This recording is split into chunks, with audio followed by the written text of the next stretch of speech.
So ஆமாம், இவனுக்கு வர அமௌண்ட்லலாம் பெருசாக நம்மளுக்கு ஏதோ ஒரு விஷயத்துக்கு ரன் பண்ண முடியும். ஸோ நம்மக்கிட்ட வந்துட்டு போதுமான அளவுக்கு பைசாவும் இப்போ இருக்குது.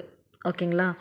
இந்த மந்த்லி இஎம்ஐ வந்து 14,000 சம்திங் வந்துட்டு ஒரு பெரிய விஷயமா தெரியாது. அடுத்தபடியாக நாங்கள் வந்து அங்கே ரெண்ட் இல்லை, சாப்பிட்றதுக்கு, இந்த ஹாஸ்பிட்டலுக்கு, இந்த செக்கப்பு, அதுக்கெலாம் இதில் தான் கான்சன்ட்ரேட் பண்ண வேண்டியது இருக்குது.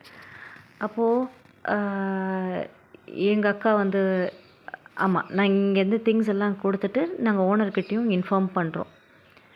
இது மாதிரி நாங்கள் டிசைட் பண்ணியிருக்கோம், போயிடலாம், முடியல உடம்பு. ஓனர் டென்ஷன் ஆகுறாரு. ஒரு விஷயம், இந்த ஹவுஸ் ஓனரை பற்றி நான் சொல்லணுங்க.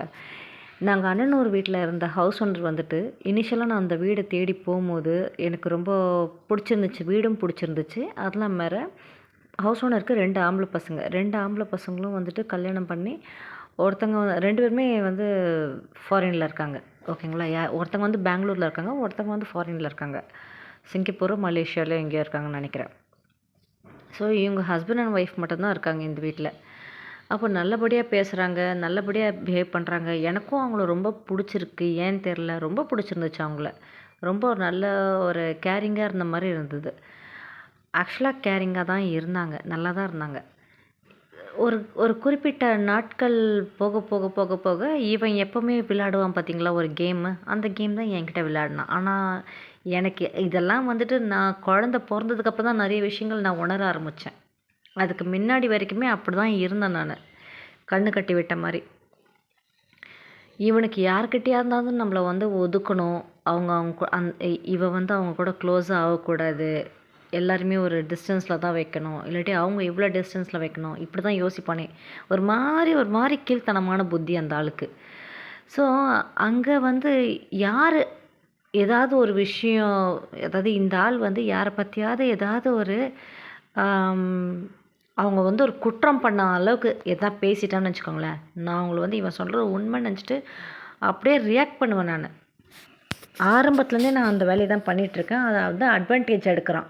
ஆஃபீஸில் எல்லா ஸ்டாஃப்ஸ்கிட்டையும் ஒதுக்குறது, அதுக்கப்புறமேட்டு நிறைய வேலை பண்ணான், நிறைய கொஞ்சம் நஞ்சம் இல்லை. இதே மாதிரி தான் வந்துட்டு இந்த ஆள்கிட்ட, இந்த ஹவுஸ் ஓனர்கிட்ட என்ன சொல்கிறான், கிட்டத்தட்ட இந்த வீட்டில் தங்கி ஒரு 8 months 9 months கிட்ட ஆகுது. அவ்வளோ இல்லை, ஒரு 5-6 மந்த்துக்கு அப்புறமேன்னு நினைக்கிறேன். இந்த ஆள் வந்துட்டு போனால் பார்த்தீங்களா, சண்முகம்னு சொல்லிட்டு, அந்த ஆள் வந்துட்டு போனதுக்கு அப்புறமேட்டு தான் இந்த ஆள்கிட்டேருந்து என்னை அவாய்ட் பண்ண வைக்கிறான். ஓகேவா? நான் அப்பா தான் கூப்பிட்டுட்ருப்பேன், அந்த ஆண்டி நல்லா பார்த்துப்பாங்க, அப்படிலாம் இருந்துச்சு. அப்போ என்ன சொல்கிறான், இந்த ஆள் சரியான மென்டலு, சும்மா போகும்போது வரும்போதெல்லாம் முறைக்கிறான் என்னை பார்த்து. ஏன் எதுக்கு முறைக்கிறாரு அவர்? அது மாதிரி பார்க்க மாட்டாரே. உனக்கு என்ன தெரியும்? அந்த ஆளுக்கு என்றைக்கோ ஒரு நாள் என்கிட்ட வாங்க போகிறான், நான் என்ன பண்ணேன்? நான் பாட்டுன்னு போகிறேன் வரேன், என்னை ஏன் இப்படிலாம் பண்ணுறாங்கன்னு தெரில, எனக்கு பிடிக்கலன்ற மாதிரிலாம் ஏதோ ஒன்று சொல்கிறான். அதான் நெகட்டிவாக சொல்கிறான். ஆக்சுவலாக எனக்கு பிடிக்கல அந்த ஆளை கண்டாலே, என்னை பார்க்கும் போதெல்லாம் ஒரு மாதிரி முறைச்சி எரிஞ்செல்லாம் விழுறாரு. அந்த பொம்பளையும் அதுக்கு மேலே, அன்றைக்கி நான் இப்படி வந்துட்டுருக்கேன், இது மாதிரி குப்பையெல்லாம் தூக்கி வண்டி வெளில நிற்கிறேன், அங்கே போடுதுன்ற மாதிரிலாம் ஏதோ நிறைய விஷயங்கள் சொன்னான். இப்போ இதெல்லாம் கேட்கும் போது, இதெல்லாம் எப்போ நடந்துச்சு? எனக்கு ஷாக்கிங் ஆயிடுச்சு. இதெல்லாம் எப்போ நடந்துச்சு? சர்ருன்னு எனக்கு கோவம் தான் ஏறுது. என்ன தைரியம் இருந்தால் அவங்க அது மாதிரி பிஹேவ் பண்ணுவாங்க? இவங்களுக்கு எவ்வளோ மரியாதை கொடுத்துருக்கோம். இவங்க எங்கேயாவது ஊருக்கு போனால் வந்தால் கூட இவங்க வீடை பார்த்துக்க சொன்னாங்கன்னா, நம்ம எங்கேயாவது வெளில பிளான் இருந்தால் கூட நாங்கள் போக மாட்டேன். இல்லை அவங்க வீடை பார்த்துக்க சொன்னாங்கன்னா நம்ம எங்கே போக தேவையில்ல அப்படின்னு தான் நான் இருப்பேன். எப்படி இப்படிலாம் நடந்துக்கிறாங்கன்னு சொல்லிட்டு இவன் பேச்சு கேட்டு இதெல்லாம் உண்மை அப்படின்னு நினச்சிட்டு நான் அவங்கள அவாய்ட் பண்ண ஆரம்பிக்கிறேன். ஜாஸ்தி பேச்சுவார்த்தை இல்லை, என்னன்னா என்ன ஒரு ஸ்மைலு. அதுக்கு முன்னாடி தினந்தோறும் வந்துட்டு மூச்சுக்கு 10 தடவை அங்கிள் ஆண்டின்னு சொல்லிகிட்டே இருந்தவ, இதெல்லாம் கேட்கும் போது எனக்கு ரொம்ப அதை எப்படி நீ இவனை வந்துட்டு பேசலாம், இது எப்படி இவனை நீ முறைக்கலாங்கிற மாதிரி ஒரு கோவத்தில் என்ன ஏனோ தானோன்னு போகிறேன் வரேன். அப்போ அவங்களும் என்னோடய பிஹேவியரை பார்த்துட்டு, இந்த பொண்ணு நான் இப்போலாம் இப்படி பிஹேவ் பண்ணுது அப்படிங்கிற ஒரு இதில் அவங்களும், உனக்கு நீ இந்த வயசுலேயே நீ இப்படி இருக்கும்போது எங்களுக்கு உன்னோட வயசு நாங்கள் கடந்து வந்த எங்களுக்கு எப்படி இருக்கும் அப்படிங்கிற ஒரு இதில் வந்துட்டு அவங்களும் அதே மாதிரி பிஹேவ் பண்ணுறாங்க. ஸோ கிட்டத்தட்ட இது இப்படியே இந்த பிஹேவிங் இந்த வேவ் லென்த்லேயே போக போக போக போக இவன் அதை பார்த்து குளிர் காயிறானா என்னவோ தெரில. ஆனால் அவன் அதை தான் எக்ஸ்பெக்ட் பண்ணியிருக்கான். அப்படி தான் ஆச்சு. கடைசியில் ஒரு காலத்தில் எனக்கு அந்த இடத்துலேருந்து காலி பண்ணும்போது தான் தெரியுது, அந்த அங்கிளுக்கு நிஜமாலே அந்த அங்கிளுக்கும் ஆண்டிக்கும் என் மேலே அவ்வளோ வெஞ்சன்ஸ் ஆகிடுச்சு. நான் வந்து ரொம்ப ஹெட் வெயிட்டாக பிஹேவ் பண்ணுறேன் அப்படின்னு. ஆனால் என்ன இந்த அளவுக்கு அவங்கக்கிட்ட வந்து க்ரியேட் பண்ணி வச்சுட்டு, இவன் வந்து அவனோட கான்வர்சேஷனை ரொம்ப மரியாதையாகவும், ரொம்ப என்ன சொல்கிறது, ரொம்ப ப்ளசண்ட்டாகவும், ரொம்ப ஒரு கேரிங்காகவும், அமைதிப்பட மாதிரியும் அவங்கக்கிட்ட உரையாடிட்டுருக்கான். இது வந்து எனக்கு அக்செப்ட் பண்ணவே முடியல. நம்மக்கிட்ட இப்படிலாம் சொல்லிவிட்டு அவன் என்ன அவ்வளோ அவங்கள அப்ரிஷியேட் பண்ணிக்கிட்டு, அவங்கள எப்படியோ வளைஞ்சு வளைஞ்சு பேசிக்கிட்டு, ஒரு மாதிரி பிஹேவ் பண்ணுறானே, நம்ம வந்து கொஞ்சம் டிஸ்டன்ஸில் ஆனோமே. அப்போல்லாம் வந்து இந்த இதுதான் இருந்தது தவிர, அந்த குழந்த பிறக்கிற வரைக்கும் இதெல்லாம் இவனோட கேரக்டர் பிஹேவியர்ன்றது எனக்கு தெரியாத போயிடுச்சு. அப்போது வீடு காலி பண்ணும்போது அட்வான்ஸ் கொடுக்கணும்ல அந்த அங்கிள். அப்போ அட்வான்ஸுக்கு வந்துட்டு கொடுக்குறதுக்கு ரொம்ப இழுத்தடிக்கிறாங்க, ஒரு மாதிரி பேசுகிறாங்க. ஏன்னா நாங்கள் திடீர்னு காலி பண்ணுறோன்றதுனால. அதுக்கும் நான் தாங்க போய் பேசணும். அந்த அட்வான்ஸ் பேசுகிறதுக்கு கூட இவன் போய் பேச மாட்டான். அதுக்கும் நாங்கள் தான் பேசணும். எந்த இடத்துலலாம் வந்துட்டு ஏதோ ஒரு ஆர்கியூமெண்ட் மாதிரி இருக்குதோ அந்த இடத்துக்குலாம் என்னை தள்ளி விடுவான். எந்த இடத்துலலாம் வந்துட்டு ஈஸி கோயிங்காக இருக்கோ, அதாவது எந்த ஒரு பேச்சுவார்த்தைக்கும் இது இல்லை அது இல்லை அப்படின்ற போது ஸ்மூத்தாக இருக்குதோ அதுக்கெல்லாம் மட்டும்தான் இவன் முன்னாடி போவான். இல்லை பொண்ணுங்க சம்மந்தப்பட்ட விஷயம்னா முன்னாடி போகிறது. மற்ற மாதிரி இது மாதிரி விஷயங்கள்லாம் எல்லாம் க்யூவில் நின்று ட்ரெயினுக்கு டிக்கெட் வாங்கணும், க்யூவில் நின்று ஒரு பொருளை வாங்கணும், பில் போடணும், இல்லை வந்துட்டு என்ன சொல்கிறது, இந்த வெயிட் பண்ணுற மாதிரி, இல்லாட்டி யார்கிட்டையாவது காசு கேட்குற மாதிரி, இதுக்கெல்லாம் வந்துட்டு நான் தான் மவுத் பீஸ். எல்லாமே நான் தான் பார்க்கணும். வீடு பார்க்குறதா இருந்தாலும் சரி, ஒரு ஒரு ஒரு போர்ட்டர் புக் பண்ணுறதா இருந்தாலும் சரி, எல்லாம் ஒரு ஆம்பளைங்க ஒரு கல்யாணம் ஆன வீட்டில் ஒரு ஆம்பளைங்க பண்ண வேண்டிய எல்லா வேலையும் நான் தான் பண்ணணும். அதே மாதிரி ஒரு வீடுன்னு வந்துருச்சுன்னா இந்த வீட்டுக்குள்ளே வந்துட்டு இந்த இப்போ எல்லா வீட்லேயும் ஏதாவது ஒரு ரிப்பேர் ஒர்க்கு இல்லை ஒரு க்ளீனிங் ஒர்க்குன்னா இந்த ஃபேனு அந்த மாதிரி விஷயங்கள், நம்மளுக்கு பெண்களுக்கு எட்டாத விஷயங்கள், அந்த மாதிரி விஷயங்கள்லாம் ஆண்கள் முன்னுக்கு எடுத்து பண்ணுவாங்கள்ல, அதெல்லாம் வந்து நம்ம வந்து அதையும் நம்ம தான் பண்ணோன்னு இருப்பான். அதை தொடச்சி வையேன், அதை அப்படி பண்ண, அந்த ஃபேனை பாரு அப்படி எப்படின்னுவான். எனக்கா கடுப்பாக இருக்கும் அந்த ஏசியில் வெண்ட்டு துடைக்கிறதுலையும் சரி. அப்போது நான் வந்து பேச ஆரம்பிச்சிட்டேன். அந்த ஃபேனை கொஞ்சம் க்ளீன் பண்ணி தரலாம், எனக்கு அதெல்லாம் தெரியாது பண்ணுறதுக்கு அப்படி இப்படின்னு நான் சொல்லிவிடுவேன். இப்படி தான் ஓடிக்கிட்டு இருந்துச்சு. என்ன சொல்ல வந்தால் நான் ஏன் இதுக்கு ஸோ ஓனர்கிட்ட நாங்கள் ரெண்ட்டுக்கும் வந்து கேட்குறோம். அவர் ஒரு மாதிரி பேசுவோம் தான் எனக்கு ஒரு மாதிரி ஃபீல் ஆகிடுச்சு. என்னடா இப்படி பேசிட்டாங்களேன்னு. இவங்க இந்த ஆள்கிட்ட ஒழுங்காக பிஹேவ் பண்ணாத ஒரு காரணத்துக்காக தானே நான் மூஞ்சி தூக்கி வச்சேன். என் மேலே என்ன தப்பு? சரி நான் பேசாத தானே போனேன், வேறு தான் ஹர்ட் பண்ணேன். நான் எதுக்கு இவங்க இது மாதிரிலாம் ரெண்ட்டு இது கேட்க போகிறதுக்கு பேர் என்னது அட்வான்ஸ் கேட்க போகிறதுக்கு இப்படி பேசுகிறாங்களேன்ற மாதிரி எனக்கு ரொம்ப ஒரு மாதிரி ஆயிடுச்சு. நான் எங்கள் அக்காட்ட சொன்னேன், நீயே வாங்கித்தா, நான் அவரை பார்க்க விரும்பல, எனக்கு அவங்கள பார்க்க வேண்டாம் அப்படின்னு. அப்புறம் எங்கள் அக்கா தான் டீல் பண்ணிகிட்டு இருந்தா. எப்போ தரீங்க சார் அப்படி இப்படின்னு சொல்லிலாம் கேட்டு வாங்கி தர்றது பண்ணுறது இதெல்லாம் அவள் தான் இருந்தா.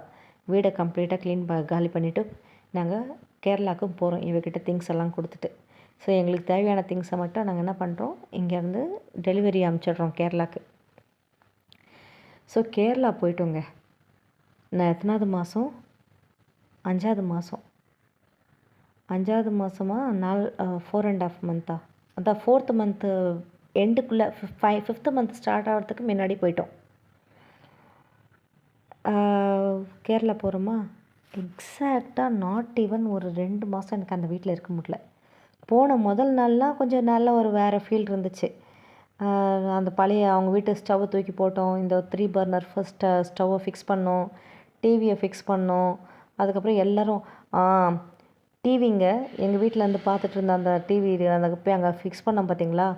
ஃபிக்ஸ் பண்ண நாள்லேருந்து அந்த வீட்டில் நான் கடைசி நாள் இருந்த வரைக்கும் அந்த ரிமோட்டை வச்சு எனக்குன்னு ஒன்று பார்க்கணுன்னு நான் உட்காந்து பார்த்ததே இல்லை. இதை நான் அடித்து நான் சொல்கிறேன். ஒரு நாள் கூட டிவியை ஆஃப் இவங்க பார்த்துட்டு அப்படியே விட்டுட்டு போவாங்க பாருங்கள், அதை ஆஃப் வேணால் பண்ணியிருக்கேனே ஒட்டி எனக்கு இந்த சேனல் பார்க்கணும் ஆசையாக இருக்குன்னு அப்படின்னு உட்காந்து நான் எந்த ஒரு ப்ரோக்ராமையும் பார்த்ததே இல்லை. இவங்க என்ன பார்க்குறாங்களோ அது கூட தான் உட்காந்து அவங்க கூட உட்காந்து அந்த ப்ரோக்ராமை நான் என்ஜாய் பண்ணதாக தான் விஷயமே. மிஞ்சி போனால் ஒரு 1 or 2 டைம்ஸு இவங்க எல்லாம் தூங்குகிற நேரத்துக்கு நான் டிவி போட்டிருக்கலாம். எனக்கு ஞாபகம் இல்லை, பார்த்த மாதிரியே இல்லை. உண்மையாக சொல்லணுன்னா மாற்றி ஏற்றி பார்த்துருக்கலாம், பட் ஆனால் ஞாபகம் வர மாட்டுது. அந்த டிவியை நான் பார்த்ததே இல்லைங்க. அவ்வளோ என்கேஜ்டாக வச்சுப்பேன் என்ன. ஸோ வீட்டுக்கு போன அன்னைக்கே ஈஸ்வரி வந்துட்டா, இனிமேட்லேருந்து குக்கிங்க்கு ப்ராப்ளமே இல்லை, அவருக்கு உன்னோட குக்கிங் தான் பிடிக்குது, என்னோட குக்கிங் எல்லாம் குறை சொல்லுவார். ஸோ வந்த அன்னைக்கே ஒரு பிட்டு போட்டாங்க. அவங்க பிட்டை போடுறாங்களோ இல்லையோ ஆட்டோமேட்டிக்காக அவங்க போடுறதுக்கு முன்னாடி நானும் அந்த வேலையை செஞ்ச ஆரம்பிச்சிருவேன். அந்த இடத்துக்கு நான் போக ஆரம்பிச்சிருவேன். ஏன்னா எனக்கு ரொம்ப பிடிக்கும் 4 பேருக்கு சமைச்சு போடுறதுன்னா. இயல்பாகவே அது ரொம்ப பிடிக்கும். அப்போ நான் என்ன பண்ணுறேன், சரின்னு சொல்லிட்டு இந்த விஷயத்தை நல்லா நோட் பண்ணுங்கள். இந்த வீட்டில் நான் முதல்ல இந்த பொண்ணுக்கு மேக்கப் பண்ண போனோம் பார்த்தீங்களா, அப்போவும் என்னோடய திங்ஸ் எல்லாம் அதுங்க என்ன சொல்லிச்சுங்க, நான் கொண்டு போன அந்த என்னோடய ட்ரெஸ்ஸஸ்லாம், என்னோடய பேகு ட்ராலிலாம், நீ இந்த கட்டில் அடியில் வச்சுக்கோ. முதல்ல கல்யாணத்துக்கெலாம் முன்னாடி அந்த பொண்ணோட கல்யாணத்துக்கு நீ உன்னோட பிலாங்கிங்ஸ் எல்லாம் இந்த கட்டில் அடியில் வச்சுக்கோ. சரி, ஓகே, வச்சுக்கிறேன். அது வேறு விஷயம், ஓகேங்களா.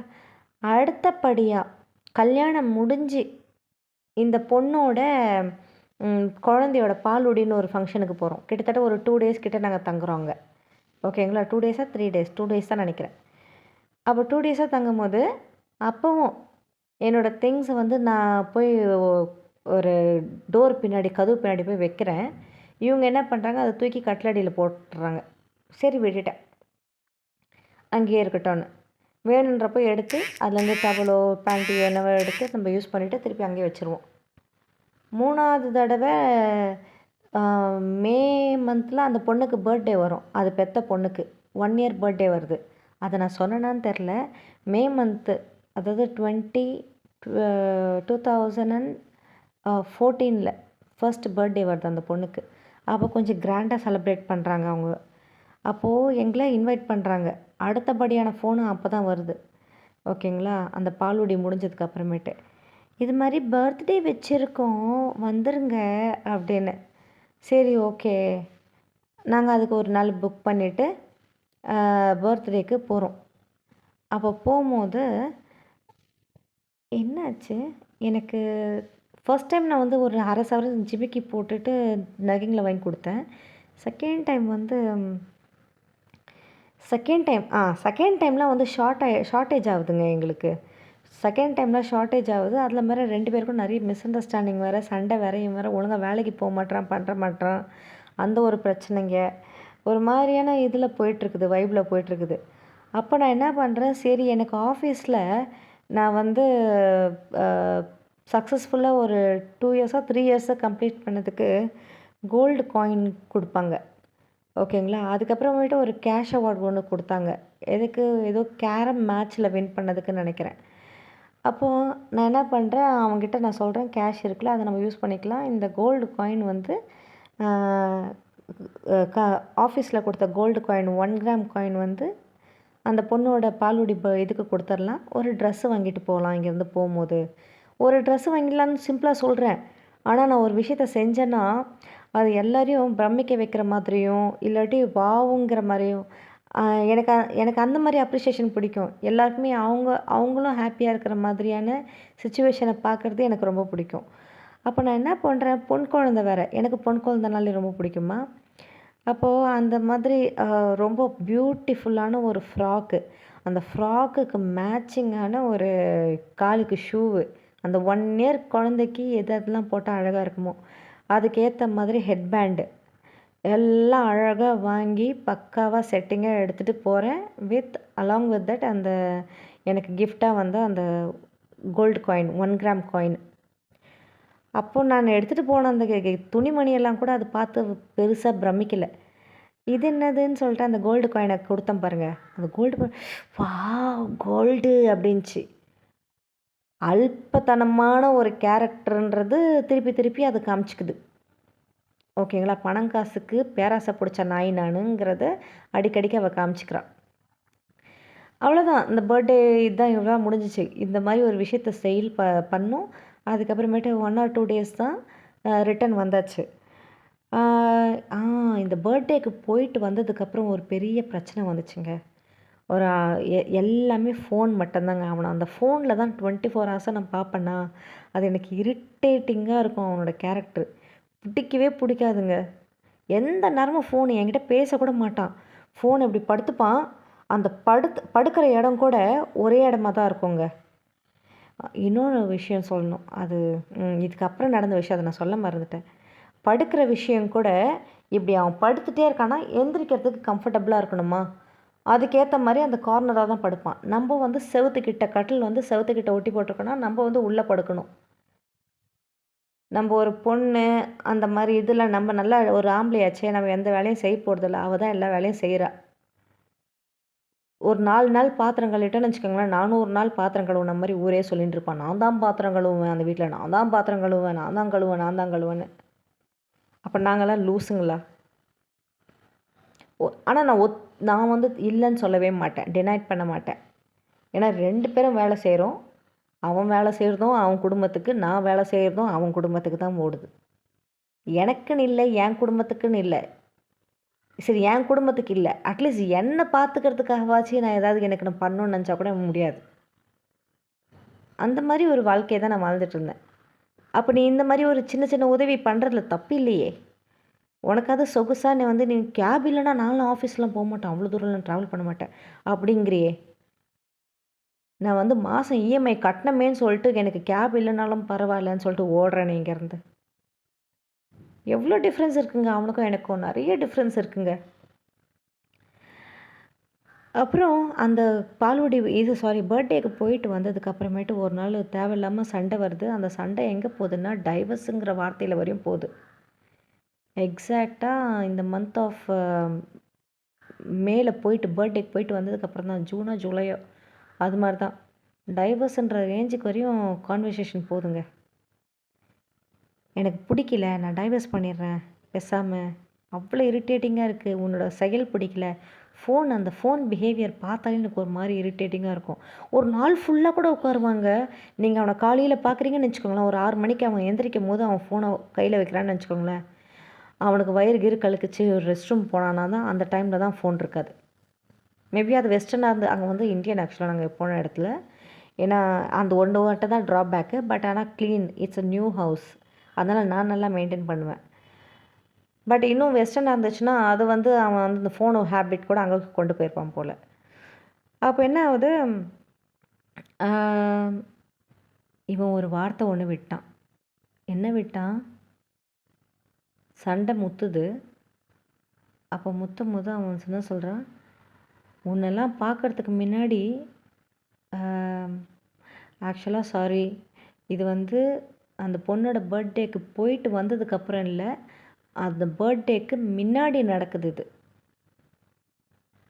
எக்ஸாக்டாக கல்யாணம் ஆகி 4வது மாதம் இந்த பொம்பளை வந்து போச்சு பார்த்தீங்களா, இந்த பொம்பளை வந்து போனதுக்கப்புறமேட்டு சாரி 2 பேரும் காம்ப்ரமைஸ் ஆகிக்கிறோம். காம்ப்ரமைஸ் ஆனதுக்கப்புறமேட்டு இவன் வந்து வேலை ஜாயின் பண்ணுறான். அந்த ஃபோன் ஹேபிட்டில் தான், அந்த ஃபோன் ஹேபிட்டு அந்த பொண்ணோட விஷயங்கள் மாட்டுச்சு பார்த்தீங்களா, இவன் பேசுறது எதுவுமே சரியில்லை. அந்த டைமில் தான் வந்துட்டு ஒரு சண்டையில் நான் வந்து பேசாமல் டைவர்ஸே பண்ணிடலாம், இது வந்து நீடிக்க தேவையில்ல, ஒரு மிஞ்சி போனால் ஒரு கல்யாணம் ஆகி ஒரு 4-5 மாதம் கூட என்னால் குப்பை கொட்ட முடியல, நான் உன்னை இது மாதிரி ஒரு கேரக்டர் பிஹேவியராக நான் பார்த்ததே இல்லை, எனி டைம் ஃபோன்லேயே இருக்கியே. அப்புறம் இன்னொன்று என்ன சொல்லுவான், என் கூட எப்போ கல்யாணத்துக்கு முன்னாடி வெளில வந்தாலும் வாயில் ஹார்ன்ஸ் போட்டுட்டு தான் வண்டியை ஓட்டுவான். எனக்கு இந்த பொல்யூஷனு, இந்த டிராஃபிக்கு இதெல்லாம் கடுப்பாகுது, இது போட்டால் தான் நம்மளுக்கு வண்டி ஓட்டின மாதிரியே இருக்கும் அப்படின்னு சொல்லுவான். ஆனால் அது வந்து அவனோட ரொட்டீன் லைஃபு, அது வந்து டெய்லி போடுற கேரக்டருன்றது எனக்கு வந்து கல்யாணத்துக்கு அப்புறம் தான் தெரியும். வீட்டில் ஹார்ன்ஸ் பேக்கெட்டை வாங்கி ஒழிச்சு வைப்பான். அவனுக்கு டாய்லெட் போனோன்னா ஹார்ன்ஸு, மொபைல் நோண்டும்போது வாயில் ஹார்ன்ஸு, அந்த சாப்பிட்ற நேரம் தான் துப்புவான். இதெல்லாம் பார்த்து எனக்கு செம்ம டென்ஷன் ஆகிடுச்சு எனக்கு. அது வரைக்குமே எனக்கு தெரியாது. நான் நினச்சேன் அவன் வண்டி ஓட்டும்போது அவனுக்கு வந்து டிஸ்ட்ராக்ஷனாக இருக்கக்கூடாதுன்னு அது போட்டால் தான் அவனால் ஓட்ட முடியும்னு எனக்கு வந்து கல்யாணத்துக்கு முன்னாடி சொன்னது. அதுதான் உண்மைன்னு நான் நினச்சிட்டு இருந்தேன். ஆனால் வீட்டில் வாங்கி வைப்பான். சத்தியமாங்க. நீங்கள் சிபிஐயை கூட்டின்னு வந்து ஒரு மோப்ப நாயை கூட்டு வந்து கூட கண்டுபிடி இதோட வாசனையை அப்படின்னு சொன்னால் அதோட கூட கண்டுபிடிக்க முடியாது. அந்த வீடை புரட்டி க்ளீன் பண்ணி எடுத்துருவேன், கண்டுபிடிக்க முடியாதுங்க. எங்கே வைப்பான் எங்கே எடுப்பான்னே தெரியாது. தெரியவே தெரியாதுங்க. எனக்கு இந்த டிடெக்டிவ் சர்வீஸு இதெல்லாம் ரொம்ப பிடிக்கும். யாராவது ஒருத்தங்களை வந்துட்டு அதாவது ரொம்ப பர்ஃபெக்டாகவும் பண்ணுவேன். அது வந்து இப்போ ஒருத்தங்களை பற்றி தெரிஞ்சுக்கணுன்னா எங்கே போனால் என்ன டீட்டெயில் எடுக்க முடியும், எப்படி எடுக்க முடியும், க்ளீனாக இருக்கணும். சும்மா ஏனத்தோனா அவங்க சொன்னாங்க இவங்க சொன்னாங்கன்ற விஷயத்தெல்லாம் எடுக்கக்கூடாது. 10 தடவை கன்ஃபர்மேஷன் பண்ணணும். இது மாதிரிலாம் நிறைய பண்ணுவேன். இவன் விஷயத்துலலாம் நிறைய விஷயங்கள் நான் வந்து எடுத்தேன் நான். அப்போது என்னாலேயே கண்டுபிடிக்க முடியல அந்த வீட்டில் இருக்கிற அந்த 2 ரூமு 2 பெட்ரூம் வீட்டில். பீரோ கீரோ சந்து புந்து எல்லாம் அவனுக்கு மட்டும்தாங்க தெரியும். அதே கேரக்டரு இப்போது இந்த 2000 அந்த வீட்டு 2022 வரைக்கும் என்னை விட்டு போகிறதுக்கு முன்னாடி வரைக்குமே அவனுக்கு அந்த ஹேபிட் இருக்குது. ஹார்ன்ஸ் வாங்குவான், எங்கேயாவது வைப்பான், எங்கே வைப்பானே தெரியாது. சரக்கு பாட்டில் வைப்பான், எங்கே வைப்பானே தெரியாது. ஆனால் அவ்வளோ பெரிய சரக்கு பாட்டிலையும் அப்படி தான் ஒழிச்சு வைப்பான், எங்கே வைப்பானே தெரியாதுங்க. அவன் குடிக்கும் போது தான் தெரியும், அட பாவி இதை வச்சிருக்கேன் இவ்வளோ நாள் அப்படின்றது. ஸோ என்ன ஆகுது, அந்த சண்டை வருது. அந்த சண்டையில் வந்து டைவர்ஸு கேஸுன்ற மாதிரி வருது. அப்போது என்ன பண்ணுறான், அடிக்க வந்தான். ஆனால் அடிக்கலை, என் மேலே கைப்படலை. இன்னொரு பெட்ரூம், நாங்கள் யூஸ்வலாக படுக்கிற பெட்ரூம் இல்லாமல் இன்னொரு பெட்ரூம் இருக்குது, அட்டாச்ட் பாத்ரூமோட. அந்த பெட்ரூமில் என்னென்ன பண்ணுறான், என்னை பெட்டில் தள்ளிவிட்டு என்னை வந்து ஃபுல்லாக கை வச்சு கவர் பண்ணுறான். கவர் பண்ணிவிட்டு வார்த்தை விடுறான், என்னென்னு, உன் மூஞ்சை பார்த்தா ப்ராஸ்டியூட் மாதிரி இருக்குடி அப்படின்னு. செத்து போய் வந்த மாதிரி ஒரு மொமெண்ட்டுங்க அது. அந்த வார்த்தை கேட்க, உன் மூஞ்சை பார்த்தா ப்ராஸ்டியூட் மாதிரி இருக்குது, உன் குடும்பத்தை அடுத்த டைலாகு, நான் வந்து உன் கூட பழகின டைம்லேயே உங்கள் குடும்பத்தை பார்த்துருந்துன்னு வச்சுக்கேன், ஒருத்துக்கும் மூஞ்சா அதுங்க, ஏதாவது மூஞ்சி நல்லா இருக்கா, நான் உன் கூட பழகிற டைம்லேயே உங்கள் அம்மாவை உங்கள் குடும்பத்தாளுங்க மூஞ்செல்லாம் பார்த்துருந்தேன்னா ஐயோ ஆளை விடுறா சாமின்னு ஓடிருப்பேண்ணா. எப்படி இருக்கும் இப்போ எனக்கு செலுத்து போச்சு. இதை வந்து நான் எங்கள் அம்மா முன்னாடி, எங்கள் அப்பா முன்னாடி, ஏன் எங்கள் அக்கா முன்னாடி கூட இவனை வச்சுக்கிட்டு நாங்கள் கடைசியாக ஹாப்பினஸ்ன்னு சொல்லிட்டு ஒரு இடத்துல இருந்தோம், ஓகேங்களா. அப்போல்லாம் நான் வந்து இவன் முன்னாடியே சொன்னேன், இது மாதிரி சொன்னான் அவன் கல்யாணம் ஆன புதுசுலேயே அப்படின்னு நான் சொல்லியிருக்கேன் ஒரு தடவை சண்டையில். அதுக்கப்புறம் அந்த சண்டை அந்த வீட்டில் இருக்கும்போது ஒரு தடவை சண்டை வந்ததுல எங்கள் அப்பாலாம் வந்துட்டாங்க, என்ன இது மாதிரிலாம் சண்டை போடுறீங்கன்ற மாதிரி. அது டைவர்ஸ் வரைக்கும் பண்ணிடலாம், வேண்டாம் பிடிக்கல, குழந்த ட்ரை பண்ணுறதுக்கு முன்னாடி, ஓகேங்களா. அப்போது இதான் இந்த இதில் தான் ஆக்சுவலாக டைவர்ஸு. இந்த பொண்ணோட பர்த்டேக்கு பின்னாடியே தான் எனக்கு சரியாக ஞாபகம், முன்னாடி தான் நினைக்கிறேன். அப்போது எங்கள் வீட்டிலேருந்து ஆளுங்களாம் வந்துட்டாங்க, என்ன இது கல்யாணம் ஆகி கொஞ்சம் மாதத்துலேயே இல்லை இப்படிலாம் சண்டைலாம் வரதான் செய்யும், தேவையில்லாத இது மாதிரிலாமா யோசிப்பீங்க அப்படி இப்படின்லாம் வந்து பேசினாங்க எங்கள் வீட்டில். அப்போ நான் என் வீட்டில் வாயே திறக்கல. அது எனக்கே வந்து இந்த அளவுக்கு ஹர்ட் ஆகிருக்கு.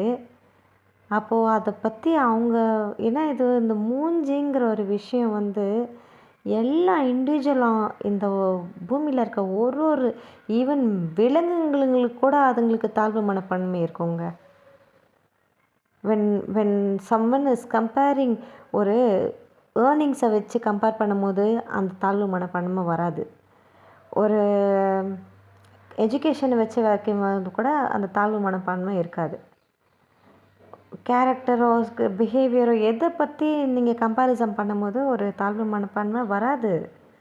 ஆனால் வென் இட் கம்ஸ் டு அப்பியரன்ஸுன்னு அது வந்து ஒரு மனுஷனோட என்டையர் அந்த இதவே வந்து சாவடிச்சிடும், சோலையே. அது மாதிரி தான் எனக்கு அந்த தருணம் இருந்துச்சு. என் குடும்பத்தோட மூஞ்சிங்களெல்லாம் நான் முன்னாடியே பார்த்துருந்தேன்னா, உன் கூட பழக்கம் வச்சுருக்கும் போதே பார்த்துருந்தேன்னா நான் ஓடி போயிருப்பேன், அட்ரா அப்பா சாமி விட்ருங்கடா அப்படின்னு. கருமம் மூஞ்சிங்களா அதுங்கன்னு. என்னால் இன்னைக்கு வரைக்கும் அந்த அந்த தருணத்தை மறக்கவே முடியல. அதாவது என்னை அந்த பெட்டில் போட்டு உன் மூஞ்சி ப்ராஸ்டியூட் மாதிரி இருக்குது, உன் குடும்ப மூஞ்சிங்கெல்லாம் இப்படி இருக்குது, வாழ்க்கை வாழணும் தானே, நீயாக தானே ஃபோன் பண்ணி கல்யாணம் பண்ணணும், இது மாதிரி எனக்கு குழந்த வராது கிராதுன்னு சொல்லிட்டு நீ பண்ணுற ட்ராமாக்கெல்லாம் என்னை பார்த்தா ஊறுகாய் பாட்டில் மாதிரியா? எனக்கு ஒன்றுமே புரியல. இந்த லெவலுக்கு கூப்பிட்டு வந்துட்டு அந்த ஐயோ என்னத்தங்க சொல்கிறது, ஒன்றுமே புரியல. என்கேஜ்மெண்ட் கடையை ஏதாவது வீடியோவில் நான் சொன்னேன்னு எனக்கு ஞாபகம் இல்லை ஆக்சுவலாக. அதுதான் பிளாங்காக இருக்குது என் மைண்டே. என்கேஜ்மெண்ட்டு கூட நான் தாங்க பண்ணேன். எங்கள் அப்பாவோட இந்த நாள் 29th ஜூன் ரிட்டையர்மெண்ட் ஃபங்க்ஷன் வைக்கிற நாள். அந்த என்கேஜ்மெண்ட்டுக்கு கூட அந்த என்கேஜ்மெண்ட் ரிங்கு இல்லை, மாப்பிள்ளை வீடு வந்து பொண்ணுக்கு ரிங்கு போடுவோம்ல, அந்த ரிங்கு கூட நான் தாங்க. அதுக்கு அவங்க அம்மா 8000 கொடுத்தா, மேலே காசை போட்டு அந்த ரிங்கை வாங்கி இவன் கையில் சரவணா ஸ்டோரில் டி நகரில். அதுக்கப்புறம் அந்த இது பேர் என்னது, வளையல், எனக்கு நானே ஒரு 3/4 சவரனில் வளையல் வாங்கி இவங்க வளையல் போடுற மாதிரி இவங்கக்கிட்ட கொடுத்தேன். அதை பெருமையாக வாங்கி இவங்க போடுற மாதிரி, இவங்க தரப்புலேருந்து போடுற மாதிரியே பயங்கர ஒரு செம்ம ஆக்டிங், ஆஸ்கர் வர்ற ரேஞ்சுக்கு ஒரு ஆக்டிங் கொடுத்து அந்த வளையல் போட்டு விட்டாங்க. எங்கள் சொந்தக்காரங்கெல்லாம் ஆஹா நல்லா குடும்பம்டா, நல்லா இது பண்ணுறாங்கடா அப்படின்ற மாதிரி தெரிஞ்சுக்கணுன்னு. ஆனால் அதுங்க கொண்டு வந்த புடவையை பார்த்தோன்னே மொத்தம் அங்கே இருந்த கும்பல் எல்லாம் சீனாயிடுச்சுங்க. ஆக்சுவலாக குருவிக்காரங்க கூட அந்த மாதிரி கட்ட மாட்டாங்கங்க. ஒரு 500 400 புடவை கிடைக்கும் பார்த்தீங்களா, மிஞ்சி போனால் அந்த என்னோடய கணக்கு வச்சு நான் ஒரு சாரீ பிஸ்னஸ்லாம் பண்ணியிருக்கேன். என்னோடய கணக்கு வச்சு பார்க்கும்போது அந்த மெட்டீரியல் அந்த சாரீ வந்து அதிகபட்சம் ஒரு 700 800 1000 இருக்கும். 1000 கூட போகாது, அந்த 4 டிஜிட்டை கூட டச் பண்ணியிருக்காது, அந்த 3 டிஜிட்லேயே தான் இருக்கும். 700 800 அதுவுமே ஜாஸ்தின்னு நினைக்கிறேன். அந்த மெட்டீரியலில் இருக்கிறது கூட கொஞ்சம் ஜாஸ்தியாக தான் இருக்கும். அந்த மாதிரி ஆயிடுச்சு. ஸோ இந்த வார்த்தை என்னால் வெளியில் வர முடியல. அப்போ நான் சொன்னேன் டைவர்ஸ் பண்ணிடலாம், ஒன்றும் பிரச்சனை இல்லை, டைவர்ஸ் பண்ணிடலாம். எனக்கு சீரியஸாகவே நான் சொல்கிறேன், எனக்கு டைவர்ஸ் வேணும், ரொம்ப உறுதியாக இருக்கேன் அப்படின்னு சொல்லிட்ட உடனே என்ன பண்ணுறான் அடுத்தது, நான் கிளம்புறேன் அப்படின்னு சொல்லிட்டு நான் கிளம்பிட்டேன். நீ டைவர்ஸ்க்கான வேலையை நீ பாரு அப்படின்னு. அப்போ இவன் வந்து எங்கள் அக்காவுக்கு ஃபோன் பண்ணியிருக்கான், என்ன பேசலாம் எது பேசுன்னு தெரியல, அவள் கூட இருக்க முடியல, நிறைய சண்டைன்னு வருது, டைவர்ஸ் வரையும் கேட்குறா. என்னை சும்மா வந்து அவனை டைவர்ஸுங்கிறா. நான் வந்து டைவர்ஸை கொடுத்துட போகிறேன். ஆனால் ஆக்சுவலி வந்துட்டு இவனோட அந்த ஃபோன் பிஹேவியர் இருக்குங்களே, எனக்கு அதை பார்த்தாலே இரிட்டேட் ஆகும்னு நான் சொல்லியிருக்கேன்ல. படுத்த படுக்கையிலே இருப்பாங்க, ஃபோனுன்னு. அதை பார்க்கும்போதே உங்களுக்கு ஒரு மாதிரி வெக்ஸ் ஆகும். இப்போ எத்தனை பேருக்கு இந்த வீடியோ கேட்குறதுனால ஒரு ஃபோனை பார்க்குறதுக்காக இவ்வளோ பெரிய ஆர்ப்பாட்டம் பண்ணியிருக்கா இவ அப்படின்ற எத்தனை பேருக்கு மனசில் தோணுன்னு எனக்கு தெரியல. ஆனால் நீங்கள் ஃபோனை பார்க்குறது தப்பு இல்லை, நானும் தான் பார்ப்பேன். எல்லாம் இந்த காலத்தில் குட்டி குழந்தைங்க கூட ஃபோனை கையில் வச்சுருந்தா சுற்றுதுங்க. ஆனால் இவனோட ஃபோன் பிஹேவியரை யார் பார்த்தாலும் வெறுத்து போவாங்க. இடியே உழுதுனா கூட அந்த ஃபோனை பார்த்துட்டு உட்காந்துட்டு இருப்பாங்க, யூடியூப் பார்த்துக்கிட்டு. மேனிஃபெஸ்டேஷன் எப்படி பண்ணுறது, எப்படி கரெக்ட் பண்ணுறது, பொண்ணுங்களை எப்படி கரெக்ட் பண்ணுறது, எப்படி இன்னொரு வீடியோ பார்ப்பானே, பண்ணுற தப்பை எப்படி வந்து ஜஸ்டிஃபை பண்ணது, அது இல்லை பண்ணுற தப்பு எப்படி வந்து கான்ஃபிடெண்ட்டாக ஓவர் கம் பண்ணுறது, இந்த மாதிரியெல்லாம் பார்ப்பான். எப்படி பேசணும், அசிங்கமானவங்க. ஆனால் வெளியில் பார்த்தோன்னு வச்சுக்கேன், ஒரு பக்கா ஜென்டில்மேன், ஒரு ஏதோ மைக்ரோசாஃப்டில் ஒர்க் பண்ணுற ஆள் மாதிரி இருப்பான் பார்க்குறதுக்கு, பக்கா ஜென்டில்மேன் மாதிரி. உள்ளே பார்த்தா தகரம், அது குப்பை. தகரம் கூட பரவாயில்லைங்க, டீசென்ட்டு. குப்பை தொட்டிங்க, ஒரு 1000 வீட்டோட குப்பை சேர்ந்தால் எப்படி இருக்கும் நாத்தம், அந்த மாதிரியான ஒரு நாத்தம் முடிச்ச கேரக்டர் இருந்தாலும். இப்போ இந்த வார்த்தை எனக்கு ரொம்ப கடுப்பாயிட்டு நான் அப்ளை பண்ணிட்டேன். நான் அப்ளை பண்ணுன்னு சொல்லிட்டு நான் எங்கே தெரியுமா போனேன், அண்ணா நகரில் மாயா ஸ்கின் கிளினிக்குன்னு சொல்லிட்டு ஒரு கிளினிக் இருக்கும். ஏன்னா அது எனக்கு ரொம்ப பாதிச்சிச்சு அவன் சொன்னது அந்த வார்த்தை. நேராக மாயா ஸ்கின் கிளினிக் போகிறேன். அப்போ சொல்லி அவங்கக்கிட்ட போயிட்டு ஏதாவது ஃபேஷியல் மாதிரி இல்லை ஏதாவது ட்ரீட்மெண்ட் எடுக்கலாமா அப்படின்னு. என்ன வேணும் உங்களுக்கு, நல்லா தானே இருக்குது அப்படிங்கிறாங்க. என்ன கொஞ்சம் இங்கே பிளட் கிளாட் எல்லாம் இருக்குது. அவன் பிடிக்கிறான் பார்த்தீங்க, அடிக்கல அவன் என்ன, ஆனால் அவன் என்ன அந்த அளவுக்கு ஃபோர்ஸில் பிடிக்கிறதே அங்கங்கே கிளாட் ஆகுது. இந்த ஷோல்டர் மேலே, கை, ஜஸ்ட் என்ன அவ்வளோ டைட்டாக ஹோல்ட் பண்ணுறான்னா அந்த இடம் வந்து பிளட் கிளாட் ஆகுது. அது எனக்கு ஆகும் யூஸ்வலாகவே, ஓவர் டைட் பிடிச்சோன்னா. அப்போது அந்த மாதிரி கழுத்தெல்லாம் வந்துட்டு பிளட் கிளாட்டாக இருக்குது. ஏன் இது மாதிரிலாம் அப்படின்னா, இல்லை ஜஸ்ட்டு அது சண்டையா அடிச்சிட்டாங்களா அப்படின்னு. இல்லை அது எனக்கு பிடிச்சாலே அப்படி தான் பிளட் கிளாட் ஆகும் அப்படிங்கிறேன். சரி உங்களுக்கு என்ன பிரச்சனை இப்போ ஏன்றாங்க அந்த டாக்டர் மாயான்றவங்க. மாயாவா அவங்க பேர் என்னது, ஏதோ ஒரு பேர், நல்ல பேர் ஆக்சுவலாக, வீல ஸ்டார்ட் ஆகும்னு நினைக்கிறேன், மறந்து போச்சு. அவங்க வந்து ஒரு மாஸ்க் மட்டும் நான் எழுதி கொடுக்குறேன், அந்த மாஸ்க் மட்டும் போட்டால் போதும், நல்லாயிருக்கும், நல்ல கொலாஜன் மாஸ்க், அது நல்ல ஒரு ரெஃப்ரெஷிங், நல்ல ஒரு ஆன்டி ஆக்சிடென்ட்டு, நல்லாயிருக்கும் அப்படின்றாங்க. சரிங்கிறேன். அப்போது ட்ரீட்மெண்ட் இடத்துல அந்த பொண்ணுக்கிட்ட, அந்த பொண்ணு வந்து சின்ன பொண்ணு ஓகேவா, எனக்கு புலம்பணும் போல் இருந்துச்சு. அந்த பொண்ணுக்கிட்ட புலம்புனேன். தெரியுமாப்பா, ஒருத்தனுக்கு பசின்னு சொல்லி ஒரு கதையில் வந்தான் என்கிட்ட, என் வாழ்க்கையில் புலம்புறேங்க. அப்படி லிட்டரலாக ஒரு மென்டல் மாதிரி தான் புலம்புனேன். பசின்னு சொல்லி வந்தான்ப்பா, பசின்ற ஒரு காரணத்தினால்தான் விழுந்தனே. வந்தான், தினந்தோறும் கொடுக்குற காசை வந்து என்ஜாய் பண்ணுறான், அவன் கடன் அடைக்கிறத என்ஜாய் பண்ணுறான், பொருட்கள் வாங்கி தரதெல்லாம் என்ஜாய் பண்ணுறான். எதுவுமே ரிட்டர்ன்ஸில் இல்லை, எல்லாமே இன்கமிங் கால்ஸ் மாதிரி அவனுக்கு போய் சேரும். அவங்ககிட்டேருந்து எதுவும் நம்ம எதிர்பார்க்க முடியாது, எதிர்பார்க்கவும் இல்லை. அப்புறம் கொஞ்சமாக அடுத்தபடியாக வந்துட்டு வீட்டில் இருக்கிற கடன், தங்கச்சி கல்யாணத்தை முடிக்கிறாங்க. தங்கச்சி கல்யாணம்லாம் முடிச்சதுக்கப்புறமேட்டு இவன் கல்யாணத்துலேயும் என் தலையிலேயே வச்சு நடத்திக்கிறான். பனியன் சட்டியிலேருந்து அவன் தங்குற வீடு, அதாவது நாங்கள் 2 பேரும் தங்குற வீட்டில் ஸ்பூனு, டவலு, இன்னர் வேர் முதற்கொண்டு என் காசில் தான் உட்காந்துட்டுருக்கான். அவன் என்ன எப்படி வந்தான்னு பார்த்தா, ஒரு பாழடைஞ்ச ஒரு பெட்டி, அந்த பெட்டியில் இவனோட டாக்குமெண்ட்ஸ், அவ்வளோதான்ப்பா அவன் சொத்து.